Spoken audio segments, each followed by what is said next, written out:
Shri Vinod Mekkoth, action committee പ്രവർത്തകരൊക്കെ ഇനി എന്തു ചെയ്യും? ധർമ്മസ്ഥലയിലെ കള്ളങ്ങളെല്ലാം ഇങ്ങനെ പൊളിയുന്ന കാഴ്ച ഓരോന്നായി മുന്നിൽ വന്നുകൊണ്ടിരിക്കുകയാണ്. ഇപ്പോൾ ആരോപണം ഉന്നയിച്ചവരൊക്കെ തന്നെ അതിൽ നിന്ന് പിന്മാറിയിരിക്കുന്നു. ഇനി അനന്യ ആക്ഷൻ കമ്മിറ്റിയും ധർമ്മസ്ഥല ആക്ഷൻ കമ്മിറ്റിയും ഒക്കെ എന്തു ചെയ്യും?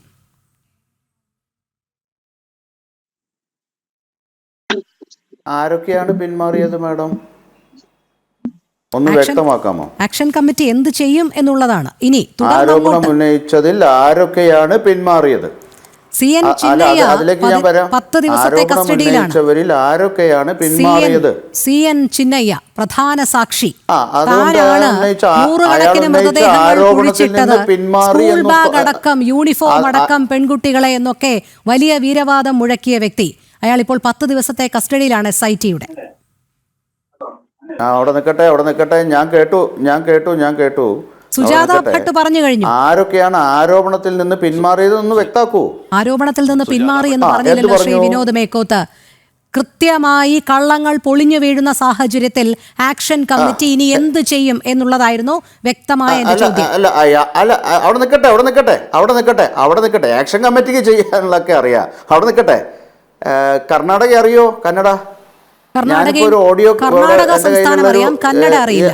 ശ്രീ വിനോദ് മേക്കോത്ത് എന്തിനാണ് ചോദ്യത്തിൽ നിന്ന് വ്യതിചലിച്ച് മുന്നോട്ട് പോകുന്നത്? ആക്ഷൻ കമ്മിറ്റി എന്തിനു രൂപീകൃതമായി? ഈ കള്ളങ്ങൾ പൊളിഞ്ഞടുങ്ങിയപ്പോൾ ഇനി ആക്ഷൻ കമ്മിറ്റി തുടർന്ന് എന്ത് ചെയ്യും? ഞാൻ നിങ്ങളുടെ ചോദ്യത്തിന് ഉത്തരം പറയാം. ശരി, പറയൂ. എനിക്ക് കന്നഡ അറിയുമോ എന്നുള്ള കാര്യത്തിൽ പ്രസക്തിയില്ല. നിങ്ങൾ ചോദിച്ച ചോദ്യത്തിന് ഉത്തരം പറയാൻ അവസരം തരൂ. ശരി, പറയൂ. അല്ല, ഒരു ലെവൽ പ്ലേയിങ് ഫീൽഡ് വേണമല്ലോ ഒരു ഡിബേറ്റിന്. കഴിഞ്ഞ തവണ ഇരുന്നപ്പോൾ അത് ഉണ്ടായില്ല. നിങ്ങൾ എന്റെ മൈക്ക് മ്യൂട്ട് ചെയ്ത് വെച്ച ചാനലാണ്. ഞാൻ പിന്നെ ഇന്ന് വന്നിരുന്നത് വേറൊരു തരത്തിൽ അതിന് വ്യാഖ്യാനം വരണ്ടല്ലോ എന്ന് വിചാരിച്ചിട്ടാണ്. ഞങ്ങൾക്ക് ആ സമയം അതിനെ സംബന്ധിച്ച് ഒരു കാര്യം കൂടി പറഞ്ഞതിന് ശേഷം നമുക്ക്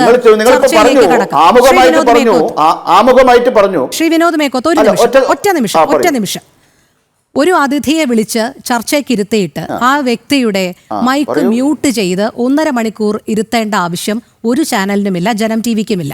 ഇനി തുടങ്ങാം താങ്കൾക്ക്. എന്നാൽ അങ്ങനെ ചെയ്തു. അതവിടെ നിൽക്കട്ടെ, അത് കഴിഞ്ഞ കഥയാ. എന്തായാലും നിങ്ങൾ എന്നെ ക്ഷണിച്ചല്ലോ, ഞാനിന്ന് വരാമെന്ന് ഏറ്റവും ഞാൻ വരികയും ചെയ്തു. നിങ്ങൾ ആമുഖമായിട്ട് പറഞ്ഞത് ഇവിടെ ആക്ഷേപം ഉന്നയിച്ച ആളുകൾ അതിൽ നിന്ന് പിന്മാറി എന്നാണ്. ആര് പിന്മാറി? ശ്രീ വിനോദ് മേക്കോത്ത്, ഞാൻ ചോദിക്കാത്ത കാര്യമാണ് താങ്കൾ പറയുന്നത്. CN ചിന്നയ്യ അടക്കം CN ചിന്നയ്യ നിലവിൽ ഇപ്പോൾ SITയുടെ താങ്കൾ ഒന്നുകൂടി ശ്രദ്ധിച്ചു കേൾക്കും. ഞാൻ ആവർത്തിക്കുകയാണ് ചോദ്യം. ഇതായിരുന്നു ആദ്യവും എന്റെ ചോദ്യം, ഇപ്പോഴും അതാണ് ചോദിക്കുന്നത്. ചിന്നയ്യ ഇപ്പോൾ SITയുടെ കസ്റ്റഡിയിലാണ്, 10 ദിവസത്തെ കസ്റ്റഡിയിൽ. അയാൾ പറഞ്ഞതെല്ലാം നുണയാണ് എന്നുള്ളത് 90% അന്വേഷണ സംഘത്തിന് ബോധ്യം വന്നിരിക്കുന്നു. അയാളും പറഞ്ഞിട്ടുണ്ട് ആരുടെയൊക്കെയോ സമ്മർദ്ദ ഫലമായിട്ടാണ് താൻ ഈ കാര്യങ്ങൾ പറഞ്ഞത് എന്നുള്ളത്. അത് ആരുടെയൊക്കെയാണെന്നുള്ളത് ഇനി വരും കാലങ്ങൾ തെളിയിക്കും. അതോടൊപ്പം സുജാത ഭട്ടും വ്യക്തമാക്കിയിട്ടുണ്ട് അനന്യ ഭട്ട് എന്ന് പറഞ്ഞൊരു മകൾ തനിക്കില്ല എന്ന് പറഞ്ഞ്. ഈ 2 കാര്യങ്ങളും പൊതുസമൂഹത്തിൽ ഇപ്പോൾ മുന്നിൽ നിൽപ്പുണ്ട്. ആക്ഷൻ കമ്മിറ്റി ഇനി എന്ത് ചെയ്യും എന്നുള്ളതാണ് ആദ്യവും ചോദിച്ചത്, ഇപ്പോഴും ആക്ഷൻ കമ്മിറ്റി പറയാനുള്ളത് പറയാം. അതായത് സുജാത ഭട്ട്, അനന്യ ഭട്ടിന്റെ അമ്മ, അങ്ങനെ ഒരു മകളില്ല എന്ന് പറഞ്ഞുകൊണ്ട് രംഗത്ത് വന്നു എന്നല്ലേ? മലയാളത്തിൽ പ്രവർത്തിക്കുന്ന ദേശീയ തലത്തിൽ തന്നെ നെറ്റ്വർക്കുള്ള ന്യൂസ് 18 എന്ന് പറയുന്ന നെറ്റ്വർക്കിന്റെ മലയാളം ചാനൽ, അതുപോലെ തന്നെ കന്നഡ ചാനലുണ്ട്. അതിൽ കന്നഡ ചാനലിൻ്റെ ഒരു ക്ലിപ്പ് ഞാൻ നിങ്ങൾക്ക് കാണിച്ചു തന്നാൽ, അതിൻ്റെ ഓഡിയോ നിങ്ങൾക്ക് കേൾപ്പിച്ചു തന്നാൽ, അത് സുജാത ഭട്ടിൻ്റെ ശബ്ദമാണെന്ന് തിരിച്ചറിയാൻ പറ്റുമെങ്കിൽ നിങ്ങൾക്ക് മനസ്സിലാക്കാൻ പറ്റും. ഏതാണ്ട് ഞാൻ പറയാം, കഴിഞ്ഞ 19 മണിക്കൂർ മുമ്പാണ് അവർ ഈ വീഡിയോ ഇട്ടത് ന്യൂസ് 18 ചാനലിൽ. നിങ്ങൾക്ക് വേണമെങ്കിൽ സെർച്ച് ചെയ്ത് നോക്കാം. അവർ പറയുന്നു, എന്നെ ഭീഷണിപ്പെടുത്തി ഒരു കാറിൽ കൂട്ടിക്കൊണ്ടുപോയി ഒരു യൂട്യൂബ് ചാനലിലെ യുവതി എന്നെ കൊണ്ട് ഇല്ലാത്തതൊക്കെ പറയിപ്പിച്ചു എന്ന് പറയാണ്. അപ്പോൾ അതിനുശേഷമാണ് ഈ ന്യൂസ് 18 ചാനലിൽ അതേ അനന്യ ഭട്ടിൻ്റെ അമ്മ സുജാത ഭട്ട് വന്നിട്ട് എൻ്റെ മകൾ അനന്യ ഭട്ട് കാണാതായതാണ്, ഞാൻ എൻ്റെ മൊഴിയിൽ ഉറച്ചു നിൽക്കുന്നു എന്ന് പറയുന്നത്. അതവിടെ നിൽക്കട്ടെ. ആക്ഷൻ കമ്മിറ്റിയെ സംബന്ധിച്ചിടത്തോളം അതൊരു പ്രശ്നമേ അല്ല. അവിടെ മൊഴി വരുന്നുവോ മൊഴി മാറ്റി പറയുന്നുവോ എന്നുള്ളതൊന്നുമല്ല ഞങ്ങളെ സംബന്ധിച്ചിടത്തോളം പ്രശ്നം. കേരളത്തിലൊരു ആക്ഷൻ കമ്മിറ്റി രൂപീകരിക്കുന്നതിന് പിന്നിലുണ്ടായ കാരണം എന്താണെന്ന് വെച്ചാൽ, കേരളത്തിൽ നിന്ന് നഷ്ടപ്പെട്ടു പോയ യുവതികളുടെ പ്രായപൂർത്തിയാകാത്ത പെൺകുട്ടികളുടെ കണക്കെടുത്തപ്പോൾ ഞങ്ങൾ ഞെട്ടിപ്പോയി. അത് 2016 മുതൽ 2021 വരെയുള്ള കണക്കെടുത്തപ്പോൾ ഏതാണ്ട് 3500ഓളം സ്ത്രീകളും ഏതാണ്ട് 350-ലധികം പെൺകുട്ടികളും പ്രായപൂർത്തിയാകാത്ത പെൺകുട്ടികളും കേരളത്തിൽ നിന്ന് ഏതാണ്ട് 42,000-ലധികം ആളുകൾ പോയിട്ടുണ്ട്, സ്ത്രീകൾ പോയിട്ടുണ്ട്. അതിൽ 7% നമുക്ക് റിക്കവർ ചെയ്യാൻ പറ്റാതായത്. അത് കണക്ക് നോക്കുന്ന സമയത്ത് ഏതാണ്ട് 4,000-ഓളം പേർ 2 കണക്കും കൂടി കൂട്ടിയാൽ വരും. അങ്ങനെ വരുമ്പോൾ ഉത്തര കേരളത്തിലെ പ്രധാനപ്പെട്ട ആളുകൾ, അവിടുത്തെ വിശ്വാസികൾ പോകുന്ന ഒരു തീർത്ഥാടന കേന്ദ്രം എന്നുള്ള നിലയിൽ അവിടെ 100 കണക്കിന് ആളുകളെ ഇതുപോലെ കൊല ചെയ്ത് മറവ് ചെയ്തു എന്ന് പറയുന്ന ഒരു ആക്ഷേപം ഉയർന്നു വരുമ്പോൾ അവിടെ ആ മറവ് ചെയ്ത സ്ത്രീകളുടെ കൂട്ടത്തിൽ കേരള സാരി ഉടുത്ത സ്ത്രീകളെയും ഞാൻ മറവ് ചെയ്തിട്ടുണ്ട് എന്ന് ഈ പറയുന്ന സാക്ഷി ചിന്നയ്യ പറഞ്ഞപ്പോ സ്വാഭാവികമായും നമ്മളെ സംബന്ധിച്ചിടത്തോളം കേരളത്തിൽ നിന്ന് പോയ യുവതികളിൽ കേൾക്കുന്നുണ്ടോ? കേൾക്കാം പറഞ്ഞോളൂ. കേൾക്കുന്നുണ്ടോ? കേൾക്കുന്നുണ്ട് ശ്രീ വിനോദ്. ആ യുവതികളിൽ ആരെങ്കിലും അവിടെ ഇതുപോലെ പെട്ടുപോയിട്ടുണ്ടോ എന്നത് അന്വേഷിക്കണം എന്ന് പറഞ്ഞുകൊണ്ട് ആക്ഷൻ കമ്മിറ്റി നിയമപരമായ മാർഗങ്ങളിലൂടെ ഒരു കമ്മിറ്റി രൂപീകരിക്കുകയും മനുഷ്യാവകാശ കമ്മീഷൻ ഇത് സംബന്ധിച്ച് ഇന്റർവ്യൂ ചെയ്യണമെന്ന് ആവശ്യപ്പെടുകയും അതോടൊപ്പം ശരി, അങ്ങനെയാണെങ്കിൽ താങ്കൾ പറഞ്ഞത് ഏകദേശം 4,000-ഓളം പേരെയാണ് കാണാതായിരിക്കുന്നത് ഉത്തര കേരളത്തിൽ നിന്ന്, അല്ലെ? സ്ത്രീകളും പെൺകുട്ടികളും അടങ്ങുന്ന. എന്തുകൊണ്ടാണ് ആക്ഷൻ കമ്മിറ്റി ഇവരുടെ പേര് വിവരങ്ങൾ പുറത്തുവിടാത്തത്? കേരളത്തിൽ 4,000-ഓളം സ്ത്രീകളും കുട്ടികളും. അങ്ങനെയാണെങ്കിൽ അതത് പോലീസ് സ്റ്റേഷനുകളിൽ ആ കേസ് രജിസ്റ്റർ ചെയ്തിരിക്കുമല്ലോ. ഇത് മാഡം, ഇത് ആക്ഷൻ കമ്മിറ്റി ഉണ്ടാക്കിയ കണക്കല്ല, നാഷണൽ ക്രൈം റെക്കോർഡ്സ് ബ്യൂറോയുടെ കണക്കാണ്. നിങ്ങൾക്ക് ഗൂഗിളിൽ കിട്ടും, നിങ്ങൾ അടിച്ചു നോക്കൂ. നാഷണൽ ക്രൈം റെക്കോർഡ്സ് ബ്യൂറോയുടെ കണക്കെടുത്ത് അത് ഒരു ആക്ഷൻ കമ്മിറ്റി രൂപീകരിച്ച് കേരളത്തിൽ ഇത്രയധികം സ്ത്രീകളെയും പെൺകുട്ടികളെയും കാണാതായിട്ടുണ്ട് എന്നുള്ളൊരു കണക്ക് തീർത്ത് അത് ധർമ്മസ്ഥലയിൽ കുഴിച്ചു മൂടപ്പെട്ട സ്ത്രീകളാണ് എന്നുള്ള അനുമാനത്തിൽ എങ്ങനെയാണ് ഈ ആക്ഷൻ കമ്മിറ്റി എത്തിച്ചേർന്നത്? കാരണം പറഞ്ഞുതരാം. കാരണം എന്താ വെച്ചാൽ ഞാൻ ഒരു ഡിവോട്ടി എന്നുള്ള നിലയ്ക്ക് 2 വട്ടം ധർമ്മസ്ഥലയിൽ പോയ ആളാണ്. ഉത്തര കേരളത്തിലുള്ള ആളാണല്ലോ ഞാൻ.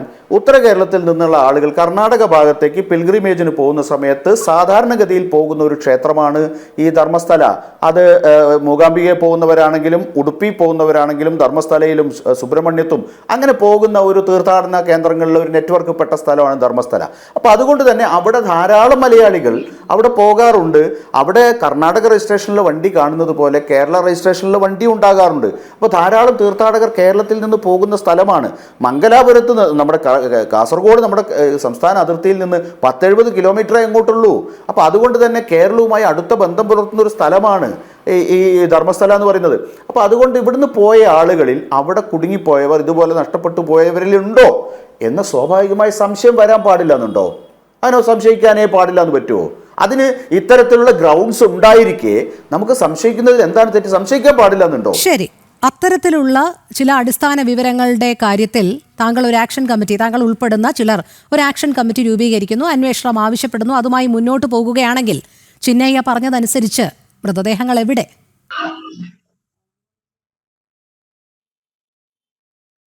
അല്ല, അതിന് ഉത്തരം പറയേണ്ടത് SIT ആണ്, കേരളത്തിലെ ആക്ഷൻ കമ്മിറ്റി അല്ല. 17 മണിക്കൂർ ഈ ചിന്നയ്യയെ അടച്ചിട്ട മുറിയിൽ അവിടെ DGP തലം തൊട്ട് താഴോട്ടുള്ള പോലീസ് ഉദ്യോഗസ്ഥന്മാർ തിരിച്ചും മറിച്ചും ചോദ്യം ചെയ്ത് അവർ കാര്യങ്ങൾ മനസ്സിലാക്കി. ആ 17 മണിക്കൂർ നേരത്തെ ഇന്ററോഗേഷന് ശേഷമാണ് ഈ ചിന്നയ്യയെയും കൊണ്ട് ഈ കാട്ടിലേക്ക് മണ്ണെടുത്ത് കുഴിക്കുന്നതിന് വേണ്ടി പോയിട്ടുള്ളത്. അപ്പൊ അവര് ബോധ്യപ്പെടാത്ത കാര്യം പിന്നെ ദിവസേന അയാളുമായി ഈ പറയുന്ന ഏതാണ്ട് ഉച്ചയോട് കൂടിയാണ് കുഴിക്കാൻ പോവുക. അപ്പൊ രാവിലെ തന്നെ ഇയാൾ അവിടെ SITയുടെ ക്യാമ്പിൽ വന്ന് ഇവരുമായി സംസാരിച്ച് അതിനുശേഷം ഒന്നുകൂടി ഉറപ്പുവരുത്തിയിട്ടാണ് ദിവസവും കൈക്കോട്ടും പിക്കാക്സുമായി അതുപോലെ തന്നെ JCBയും ഒക്കെയായി കാട്ടിൽ കുഴിക്കാൻ പോവാറുള്ളത്. അപ്പൊ അന്നൊന്നും ഇവർക്ക് കാണാത്തൊരു വൈരുദ്ധ്യം ഇപ്പോ ഇന്നലെ ഇങ്ങോട്ട് പെട്ടെന്ന് തോന്നി എന്ന് പറയുമ്പോൾ അതിലൊരു അത്ഭുതമുണ്ട്. അത് വ്യക്തമാക്കേണ്ടത് SIT ആണ്. എന്തായാലും ഈ അതുകൊണ്ടല്ല, അയാൾ ചൂണ്ടിക്കാണിച്ച 17 ഇടങ്ങളും കുഴിച്ചു, ഒന്നും കിട്ടിയില്ല. അപ്പോൾ മനസ്സിലായി പച്ചക്കള്ളമാണ് പറയുന്നത് എന്നുള്ളതാണ്. അതുകൊണ്ടാണ് ആദ്യം പരമാവധി സഹകരിച്ചു സ്പെഷ്യൽ ഇൻവെസ്റ്റിഗേഷൻ ടീം ഈ ചിന്നയ്യയോട്. ഒന്നും കിട്ടിയില്ല എന്ന വിവരം മാഡത്തിന് എവിടുന്ന് കിട്ടി? 2 തലയോട്ടികൾ കിട്ടി, 2 പുരുഷന്മാരുടേത്. അതാണോ? 2 തലയോട്ടികൾ, 2 തലയോട്ടികൾ, 2 തലയോട്ടികൾ പുരുഷനോ? ശ്രീ വിനോദ് പുരുഷന്മാരെന്താ ശ്രീ മനുഷ്യരല്ലേ? വിനോദ് മേക്കോത്ത് SIT മെയിൽ പുരുഷന്മാരാണെങ്കിൽ ചെയ്തിട്ടുണ്ടോ കൊല്ലാനാണോ? എന്ന് എന്തിനാണ് ചോദിക്കുന്നത്? അവിടെ പുരുഷന്മാരാണ് കൊന്നു കുഴിച്ചിടാനാണോ? ശരി, ആയിക്കോട്ടെ. പുരുഷന്മാരാണെങ്കിൽ കൊന്നു കുഴിച്ചിടാനാണോ? ശരി, ആയിക്കോട്ടെ. അങ്ങനെയാണെങ്കിൽ ബാക്കി 98 സ്ത്രീകളുടെ മൃതദേഹങ്ങൾ എവിടെ? അങ്ങനെയാണെങ്കിൽ ബാക്കി 98 മൃതദേഹങ്ങൾ എവിടെ? SIT അന്വേഷണം നടത്തി ആളുകൾക്ക് മെയിൽ ചെയ്യുന്നതല്ല അവരുടെ പണി. കൃത്യമായി സംസ്ഥാന സർക്കാർ ആരുടെയാണ്? കോൺഗ്രസിന്റെ. യാതൊരു തരത്തിലുള്ള ഇടപെടലും വരില്ലല്ലോ. പിന്നെ എന്തിനാണ്? ഞാൻ തിരിച്ചൊരു ചോദ്യം ചോദിക്കട്ടെ. ശരി, ഇവിടെ ധർമ്മസ്ഥലയിലെ ഒരു അവിടുത്തെ പ്രദേശവാസി ഇവിടെ വന്നിപ്പോ നമ്മളെ ചർച്ച പങ്കെടുക്കണ്ടല്ലോ. ആ ചർച്ചയിൽ പങ്കെടുക്കുമ്പോൾ അവിടുത്തെ പഞ്ചായത്ത് പ്രസിഡന്റും പഞ്ചായത്ത് വൈസ് പ്രസിഡന്റും വന്നിട്ട് SITയുടെ സംഘം കാട്ടിലേക്ക് തെരച്ചിലുമായി ഈ കുഴിക്കലുമായി പോകുന്ന സമയത്ത് അവിടുത്തെ പഞ്ചായത്ത് പ്രസിഡന്റും മുൻ വൈസ് പ്രസിഡന്റും പറഞ്ഞെന്താ, ആയിരക്കണക്കിന് മൃതദേഹങ്ങൾ, അത് ഞങ്ങളുടെ ശ്മശാനമാണ്, നിങ്ങളത് കുഴിക്കാൻ ചെന്നാൽ അവിടുന്ന് 100 കണക്കിന് സ്കെലിറ്റൻസ് കിട്ടും, അതിലെന്ത് അത്ഭുതമാണുള്ളത് എന്ന് അവിടുത്തെ പഞ്ചായത്ത് പ്രസിഡന്റും, അദ്ദേഹം ഇപ്പോൾ അവിടുത്തെ സ്ഥലവാസി മാത്രമല്ലേ, അവിടുത്തെ പഞ്ചായത്ത് പ്രസിഡന്റും വൈസ് പ്രസിഡന്റും പറഞ്ഞെന്താ അറിയോ, അവിടെയൊക്കെ ശ്മശാനമാണ്, ഞങ്ങൾ അവിടെ കുഴിച്ചിടുന്നതാണ്.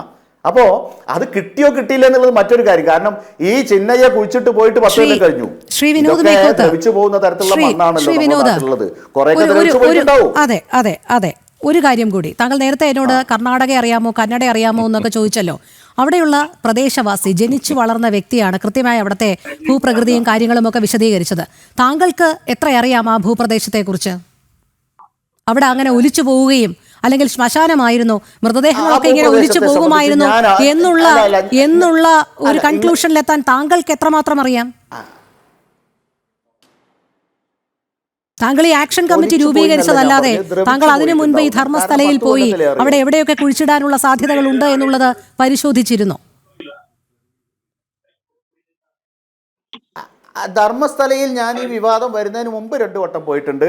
ഈ വിവാദം വന്നതിന് ശേഷം ഞാൻ ധർമ്മസ്ഥലയിൽ പോയി. കാരണം ഇങ്ങനെ ഒരു സംഭവം വന്നാൽ അതിൽ ജനം TV എന്നാ പോയതെന്ന് എനിക്കറിയില്ല. ഇന്നലെ മിനിയാന്നോ മറ്റാണ് ജനം TVയുടെ സംഘം അവിടെ എത്തിയെന്ന് ഞാൻ മനസ്സിലാക്കുന്നത്. ഞാൻ പക്ഷേ ഈ വിവാദം വന്ന ഉടനെ തന്നെ ഞാൻ അവിടെ ചെല്ലുകയും ഇതുമായി ബന്ധപ്പെട്ട ആളുകളുമായി സംസാരിക്കുകയും ഇതിന്റെ സത്യാവസ്ഥ അറിയാൻ ശ്രമിക്കുകയും ചെയ്തിട്ടുണ്ട്. എനിക്ക് പൂർണ്ണമായി അറിയാൻ കഴിഞ്ഞിട്ടില്ല, പക്ഷേ അതിനുള്ള ശ്രമം ഞാൻ നടത്തിയിട്ടുണ്ട്. ജനം TV ആദ്യമായിട്ട് ധർമ്മസ്ഥലയെ സംബന്ധിച്ച് ഇങ്ങനെ ഒരു വിവാദം വന്ന ഉടനെ തന്നെ ധർമ്മസ്ഥലയിലേക്ക് പുറപ്പെടുന്നു. അവിടെ നിന്ന് കാര്യങ്ങളെല്ലാം വിശദീകരിച്ച് ചോദിക്കട്ടെ. മിനിയാന്ന് വരെ ഞാൻ കാര്യം തിരിച്ചു ചോദിക്കട്ടെ. മിനിയാന്ന് വരെ ജനം TVക്ക് ഈ വിഷയത്തിൽ താല്പര്യം തോന്നാതിരുന്നതിന്റെ കാരണം എന്താ? ജനം TV ഇത് തുടക്കം മുതൽ തന്നെ ഉൾക്കൊള്ളുന്നുണ്ട്, വാർത്ത നൽകേണ്ടത് നൽകുന്നുണ്ട്. പിന്നെ മറ്റ് മാധ്യമങ്ങൾ നൽകുന്നത് പോലെ അവിടെ എത്ര കുഴിയെടുക്കുന്നു, വാട്സപ്പ് അറിയാലോ നിങ്ങൾക്ക്. ഒരു ലിങ്ക് തരൂ, ജനം TV ചെയ്ത ഒരു ചർച്ചയുടെ അല്ലെങ്കിൽ ഒരു വാർത്തയുടെ ഒരു ലിങ്ക് തരൂ. ശ്രീ വിനോദ്, താങ്കളെടുത്ത് നേരത്തെ ഞാൻ ആക്ഷൻ കമ്മിറ്റി ഇനി എന്ത് ചെയ്യുമെന്ന് ചോദിച്ചപ്പോൾ അത് ഞങ്ങൾ തുടർന്നോളാമെന്നല്ലേ താങ്കൾ പറഞ്ഞത്. അതുപോലെ എന്ത് വാർത്ത കൊടുക്കണം, വാർത്താ പ്രാധാന്യം എന്തിനൊക്കെയാണെന്നുള്ളത് ഞങ്ങൾക്കും വ്യക്തമായിട്ട് അറിയാം. ആക്ഷൻ കമ്മിറ്റി ഇനി എന്ത് ചെയ്യും? ആ ചോദ്യത്തിന് താങ്കൾ ഇതുവരെ ഉത്തരം തന്നില്ല. പുള്ളികളെല്ലാം ഇപ്പോൾ മുന്നിലുണ്ട്. ഇനിയും ആക്ഷൻ കമ്മിറ്റി നിങ്ങളിപ്പോഴാണ് ഈ തരത്തിൽ ചില സംഭവങ്ങൾ പുറത്തു വന്നപ്പോഴാണ് നിങ്ങൾ ഉണർന്നത്. അതുവരെ നിങ്ങൾക്കിത് വാർത്തയേ അല്ലായിരുന്നു, നിങ്ങൾക്കിതിലൊരു താല്പര്യവുമില്ലായിരുന്നു. നിങ്ങൾ എന്തിനു പോയി എന്നാ ചോദിക്കുന്നത്. ഞങ്ങൾക്ക് ഇത്തരം ഒരു വിഷയം നമ്മുടെ തൊട്ടടുത്ത പ്രദേശത്ത് നടന്നാൽ പൊതുജനങ്ങളിലേക്ക് എത്തിക്കാൻ ശ്രീ വിനോദ് മിനിറ്റുകൾ ഇടപെട്ട് ലൈവ് നൽകിക്കൊണ്ടിരുന്നു. ഇപ്പോൾ കുഴിച്ചെടുക്കും എന്ന് പറഞ്ഞ് മലയാളത്തിലെ ചില പ്രത്യേക അജണ്ട വെച്ച് പുലർത്തുന്ന മാധ്യമങ്ങൾ ഇങ്ങനെ നിരന്തരം വാർത്ത നൽകിക്കൊണ്ടിരുന്നപ്പോൾ ഇപ്പോൾ ഒന്നും ഒരു അനക്കവുമില്ല. അത് താങ്കൾ ശ്രദ്ധിച്ചല്ലോ. ഇപ്പോൾ ഒരു ഇത്തരത്തിൽ അല്ല ചില ചാനൽ ഇതിങ്ങനെ കൊടുമ്പിരി കൊണ്ട് നിർത്തിയ ഒറ്റ ചാനലുകൾ ഇപ്പോൾ മിണ്ടുന്നതേ ഇല്ല. അപ്പോൾ ജനം TV സത്യാവസ്ഥ പുറത്തു കൊണ്ടുവരും. അതിൽ ആർക്കെങ്കിലും ഒക്കെ നോവുന്നുണ്ടെങ്കിൽ ഒന്നും ചെയ്യാൻ കഴിയില്ല. ശ്രീ വിനോദ് ആക്ഷൻ കമ്മിറ്റി ഇനി എന്ത് ചെയ്യും? അനന്യ ഭട്ട് ആക്ഷൻ കമ്മിറ്റി ഇനി എന്ത് ചെയ്യും? ചിന്നയെ കസ്റ്റഡിയിലായിട്ട് ഇനി നിങ്ങളുടെ തുടർന്നുള്ള പ്രവർത്തനങ്ങൾ പറയൂ ശ്രീ വിനോദ്. അത് മാത്രമേ ചോദിക്കുന്നുള്ളൂ. നിങ്ങൾ ഇപ്പോൾ സത്യം പുറത്തു കൊണ്ടുവരും എന്ന് പറഞ്ഞതിന് സ്ഥിതിക്ക് ഇനി നിങ്ങൾ എന്താണ് അടുത്ത നടപടി? എനിക്ക് താങ്കൾ മാത്രം നിൽക്കാനുള്ള സമയക്കുറവുണ്ട്, മറ്റ് അതിഥികളിലേക്ക് കൂടി പോകേണ്ടതുണ്ട്. താങ്കൾക്ക് ഉത്തരമുണ്ടെങ്കിൽ വളരെ പെട്ടെന്ന് പറയൂ. എന്താണ് ഇനി ആക്ഷൻ കമ്മിറ്റി ചെയ്യാൻ പോകുന്നത്? ഒറ്റ മിനിറ്റ് മതി. നിങ്ങൾ ഇടപെടാതിരുന്നാൽ ഞാൻ ഒറ്റ മിനിറ്റ് കൊണ്ട് പറയാം. ഇടപെടാതിരുന്നാൽ ഒറ്റ മിനിറ്റ് കൊണ്ട് പറയാം. എന്നെ സംബന്ധിച്ചിടത്തോളം ഞാൻ ആക്ഷൻ കമ്മിറ്റിയുടെ കൺവീനറാണ്. ഞങ്ങൾ ഉണ്ടാക്കിയ ആക്ഷൻ കമ്മിറ്റി എന്ന് പറയുന്നത് ഇത് സംബന്ധിച്ച് അവിടെ ബന്ധപ്പെട്ട ഈ ആക്ഷേപം വന്നപ്പോൾ അവിടെ കൊല ചെയ്ത് അവിടെ അടക്കം ചെയ്യപ്പെട്ട കേസുകളിൽ മലയാളി പെൺകുട്ടികളുണ്ട്, കേരള സാരി ഉടുത്തവരെ ഞാൻ അടക്കം ചെയ്തിട്ടുണ്ട് എന്ന് പറഞ്ഞപ്പോൾ കേരളത്തിലുള്ള ആളുകൾ ആരെങ്കിലും ഇതിൽ പെട്ടിട്ടുണ്ടോ എന്ന് സംസ്ഥാന ഗവൺമെൻറ് അന്വേഷിക്കണം, മനുഷ്യാവകാശ കമ്മീഷൻ അന്വേഷിക്കണം. അതേസമയം ഇത്തരത്തിൽ ഏതെങ്കിലും ബുദ്ധിമുട്ടുണ്ടായിട്ടുള്ള ആളുകളുണ്ടെങ്കിൽ ധർമ്മസ്ഥല വിക്ടിംസിന് വേണ്ടിയിട്ട് അവർക്ക് വേണ്ട നിയമസഹായം കൊടുക്കുന്നതിന് വേണ്ടി, അവർക്ക് വേണ്ട മറ്റു തരത്തിൽ ഈ പറയുന്ന അവർക്ക് വേണ്ട സഹായം നൽകുന്നതിന് വേണ്ടിയാണ് ആക്ഷൻ കമ്മിറ്റി യഥാർത്ഥത്തിൽ കേരളത്തിൽ ഉണ്ടാക്കിയിട്ടുള്ളത്. ഈ ആക്ഷൻ കമ്മിറ്റിയുമായി ധർമ്മസ്ഥല ആക്ഷൻ കമ്മിറ്റിക്ക് പ്രത്യക്ഷമായോ പരോക്ഷമായോ ഒരു ബന്ധവുമില്ല. ഇത് കേരളത്തിൽ തന്നെ മറ്റു ചില ആളുകൾ, കോഴിക്കോട് തന്നെ വേറൊരു കൂട്ടർ ആക്ഷൻ കമ്മിറ്റി ഉണ്ടാക്കിയിട്ടുണ്ട്, എറണാകുളത്ത് വേറൊരു ആക്ഷൻ കമ്മിറ്റി ഉണ്ടാക്കിയിട്ടുണ്ട്. കാരണം ഇതിൽ കോഴിക്കോട് ആക്ഷൻ കമ്മിറ്റിയിലെ അംഗം ഇന്ന് ഞങ്ങൾ വിളിച്ചിരുന്നു ഞങ്ങളുടെ ചർച്ചയിൽ, പക്ഷേ പങ്കെടുത്തില്ല. ശ്രീ വിനോദ്, മറ്റൊരു കാര്യം കൂടി താങ്കൾക്കറിയാമായിരിക്കുമല്ലോ, അവിടെയുള്ള ഒരു ആക്ഷൻ കമ്മിറ്റി പ്രസിഡന്റ്, എനിക്ക് തോന്നുന്നു അദ്ദേഹത്തിന്റെ പേര്, അതെ അതെ, കർണാടകയിലെ action committee Ananya Bhat action കമ്മിറ്റിയിലെ മഹേഷ് തിമ്മാത്തടി അല്ലെ, അങ്ങനെ ആയിരിക്കണം, മഹേഷ് ഷെട്ടി എന്നാണ് അയാൾ അവിടെ അറിയപ്പെടുന്നത്. മുഴുവൻ പേര് തിമ്മാത്തടി മഹേഷ് ഷെട്ടി എന്നാണ്. അയാളെ SIT വിളിച്ചു വരുത്തിയിട്ടുണ്ട് കേട്ടോ, അയാളെയും SIT വിളിച്ചു വരുത്തിയിട്ടുണ്ട് കൂടുതൽ ചോദ്യം ചെയ്യലിനായി. അപ്പോൾ ഇതെല്ലാം കൃത്യമായി തന്നെ SIT അതെ അയാളെ അറസ്റ്റ് ചെയ്തു. അല്ല നിങ്ങൾ കുറെ കൂടി അപ്ഡേറ്റഡ് ആവണം മാഡം. അയാളെ അറസ്റ്റ് ചെയ്തു, ഇന്നിപ്പോ ജാമ്യം കൊടുത്തിട്ടുണ്ട്. ശരി, താങ്കളിലേക്ക് എത്താം. മറ്റു അതിഥികളിലേക്ക് കൂടി പോകേണ്ടതുണ്ട്. അതാണ് പറഞ്ഞത് SIT അവിടെയുള്ള ആക്ഷൻ കമ്മിറ്റി പ്രസിഡന്റിനെ അറസ്റ്റ് ചെയ്യണമെങ്കിൽ അവർ വെറുതെ അറസ്റ്റ് ചെയ്യുകയില്ലല്ലോ, അതിനു മുൻപ് ചോദ്യം ചെയ്യൽ ഉൾപ്പെടെയുള്ള കാര്യങ്ങൾ നടന്നിട്ടുണ്ടല്ലോ. അത് ധർമ്മസ്ഥലയിൽ ചിന്നയ്യ പറഞ്ഞ ആരോപണവുമായി ബന്ധപ്പെട്ട കേസോ അറസ്റ്റോ അല്ല. RSSന്റെ നേതാവ് സന്തോഷിനെ എന്തോ വ്യക്തിപരമായിട്ട് ആക്ഷേപിച്ചു എന്ന് പറഞ്ഞിട്ട് ഒരു FIR ഇട്ടതാണ്, അല്ലാതെ ഈ കേസുമായിട്ട് ഒരു ബന്ധമില്ല. ഒന്ന് അപ്ഡേറ്റ് ആവണം മാഡം. ശരി, അത്തരത്തിലുള്ള അപ്ഡേഷനൊക്കെ വളരെ നല്ലതാണ്. ഇതുവരെ മഹേഷ് ഷെട്ടിയെ അറസ്റ്റ് ചെയ്യാതെ ഈ കാര്യം വന്നു കഴിഞ്ഞപ്പോൾ അവിടുത്തെ RSS നേതാവുമായിട്ടുള്ള പ്രശ്നം കൊണ്ടാണ് അറസ്റ്റ് ചെയ്തത് എന്ന് വരുത്തി തീർക്കാനുള്ള ഈ വ്യഗ്രതയാണ് മനസ്സിലാകാത്തത് ഇങ്ങനെ കേരളത്തിലുള്ള ചിലരുടെ കാര്യത്തിൽ. FIR പരിശോധിക്കൂ, ഓൺലൈനിൽ കിട്ടുമല്ലോ. FIR പരിശോധിക്കൂ, ഓൺലൈനിൽ കിട്ടുമല്ലോ. ശരി